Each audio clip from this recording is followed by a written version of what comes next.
Critical care unit বা সিসিইউতে নিবিড় পর্যবেক্ষণে রেখে চিকিৎসা চলছে বিএনপি চেয়ারপারসন বেগম খালেদা জিয়ার। দেশি বিদেশি চিকিৎসকদের পরামর্শে তার চিকিৎসা চলছে। খালেদা জিয়ার ব্যক্তিগত চিকিৎসক অধ্যাপক ডাক্তার এস.জেড.এম জাহিদ হোসেন এই তথ্য নিশ্চিত করেছেন। খালেদা জিয়ার মেডিকেল বোর্ডে বিশেষজ্ঞ চিকিৎসক অধ্যাপক শাহাবুদ্দিন তালুকদারের নেতৃত্বে অধ্যাপক এফ.এম সিদ্দিকী, অধ্যাপক শামসুল আরেফিন, অধ্যাপক এ.কিউ মহসিন সহ 11 জন বিশেষজ্ঞ চিকিৎসক রয়েছেন।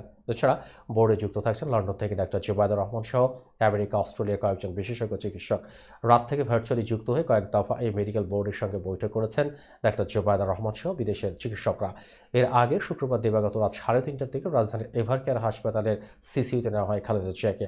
বিএনপি চেয়ারপারসন প্রেসিং কর্মকর্তা শামসুদ্দিন দিদার জানান, রাত 1:30টার দিকে হঠাৎই অসুস্থ হয়ে পড়েন বেগম খালেদা জিয়া। শরীরের ইলেকট্রোলাইটের ভারসাম্যহীনতা দেখা দেয়। পরে রাত 3:30টার দিকে এভারকেয়ার হাসপাতালে অ্যাম্বুলেন্সে করে তাকে গুলশানের বাসভবন ফিরোজা থেকে হাসপাতালে নিয়ে যাওয়া হয়। সেখানে তার বিভিন্ন শারীরিক পরীক্ষা করা হবে।